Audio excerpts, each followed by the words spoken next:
Sebelumnya kalian sudah membaca di buku paket tentang peristiwa perlawanan terhadap Portugis.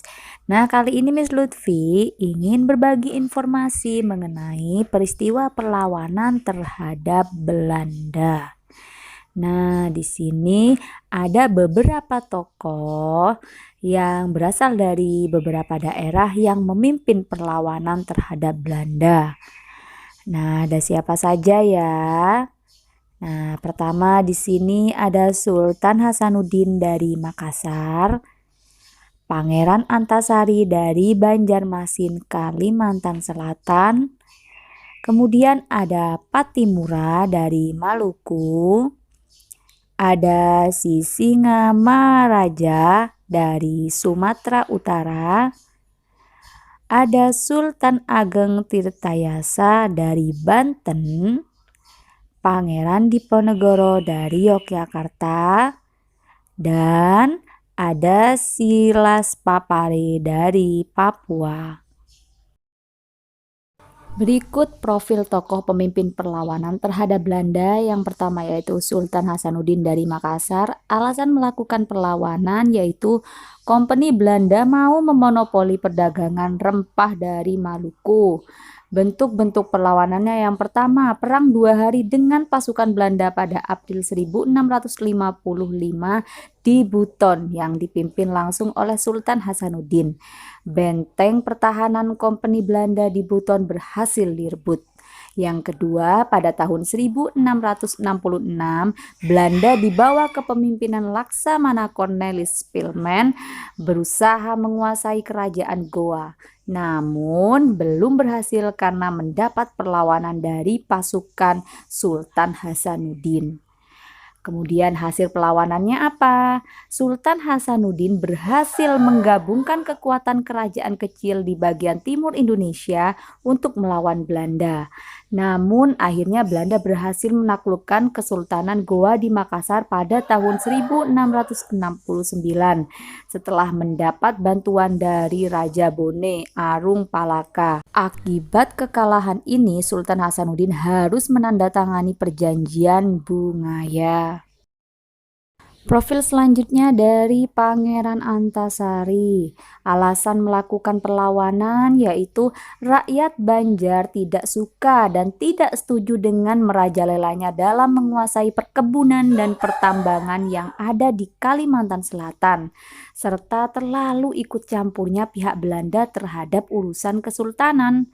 Bentuk-bentuk perlawanannya yang pertama, Perang Banjar pecah saat Pangeran Antasari dengan 300 prajuritnya menyerang tambang batu bara milik Belanda di Pangaron tanggal 25 April 1859. Yang kedua, Pangeran Antasari menyerang pos-pos Belanda di Martapura, hulu sungai Riam Kanan, Tanah Laut, Tabalong sepanjang Sungai Barito sampai ke Puruk Cahu.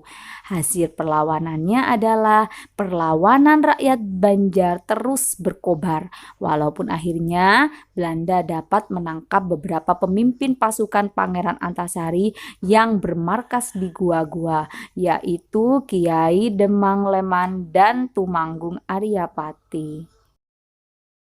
Selanjutnya yaitu Patimura. Alasan melakukan perlawanan adalah kembalinya Belanda ke tanah Maluku membuat rakyat Maluku kemudian bangkit dan melakukan perlawanan karena diberlakukannya kembali kerja paksa yang sudah hilang, penindasan oleh VOC dan pengerahan rakyat untuk dijadikan pasukan Belanda.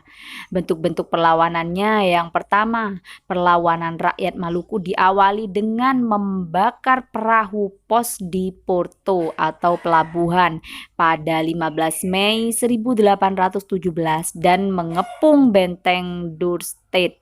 2. Dalam perjuangan menentang Belanda, ia juga menggalang persatuan dengan kerajaan Ternate dan Tidore, raja-raja di Bali, Sulawesi, dan Jawa. Ketiga, perjuangan Maluku kemudian melanjutkan perjuangan dengan sistem gerilya.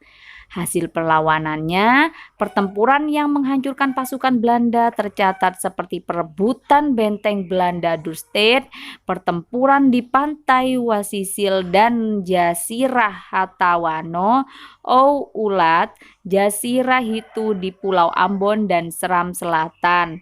Walaupun akhirnya Patimura dan pemimpin-pemimpin lainnya dapat ditangkap Belanda. Dan pada 16 Desember 1817, Patimura dihukum gantung di kota Ambon.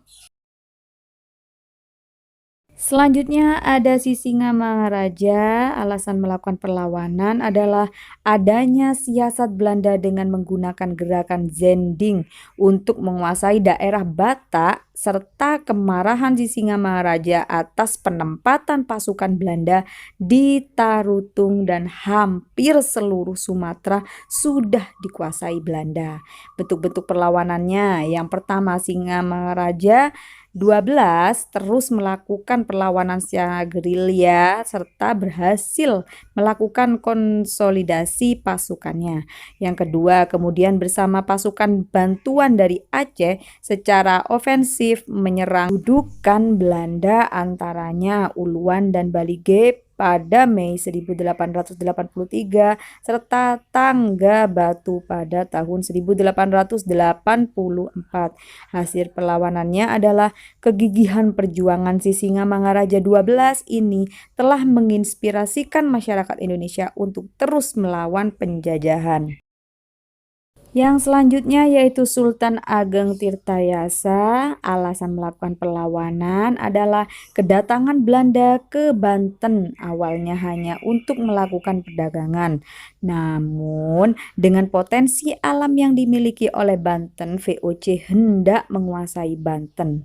Bentuk-bentuk perlawanannya, yang pertama, Sultan Ageng Tirtayasa memimpin banyak perlawanan terhadap Belanda. Kedua, pasukan Banten yang dipimpin Sultan Ageng yang menyerang Belanda di Batavia. Hasil perlawanannya yaitu kegigihan perjuangan Sultan Ageng Tirtayasa telah menginspirasikan masyarakat Indonesia untuk terus melawan penjajahan. Profil dari Pangeran Diponegoro. Alasan melakukan perlawanan adalah wilayah Kesultanan Mataram semakin sempit dan para raja sebagai penguasa pribumi mulai kehilangan kedaulatan serta Belanda ikut campur tangan dalam urusan intern kesultanan. Misalnya soal pergantian raja dan pengangkatan patih. Bentuk-bentuk perlawanannya, yang pertama, pertempuran pertama meletus pada tanggal 20 Juli 1825 di Tegalrejo. Kabar mengenai pecahnya perang melawan Belanda segera meluas ke berbagai daerah dengan dikumandangkannya Perang Sabil. 2. Pada pertempuran-pertempuran tahun 1825 hingga 1826, pasukan Belanda banyak terpukul dan terdesak. Hasil perlawanannya adalah kegigihan perjuangan Pangeran Diponegoro telah menginspirasikan masyarakat Indonesia untuk terus melawan penjajahan. Yang terakhir, profil dari Silat Papare. Alasan melakukan perlawanan yaitu ingin menyatukan Irian Barat dengan Republik Indonesia ketika Irian Barat berada di bawah kekuasaan Belanda. Bentuk-bentuk perlawanannya, yang pertama, kegigihannya dalam berjuang untuk kemerdekaan Papua membuatnya sering berurusan dengan aparat keamanan Belanda. Kedua, usahanya untuk mempengaruhi batalion Papua untuk memberontak pada akhirnya membuat ia harus masuk penjara di Jayapura. Ketiga, berbagai usaha dilakukannya seperti pemberontakan, mendirikan Partai Kemerdekaan Indonesia Irian atau PKII, serta Badan Perjuangan Irian. Hasil perlawanannya, kegigihan perjuangan Silas Papare telah menginspirasi masyarakat Indonesia untuk terus melawan penjajahan. Perjuangannya akhirnya membuahkan hasil. Irian Barat merdeka dan menyatu kembali ke pangkuan Ibu Pertiwi.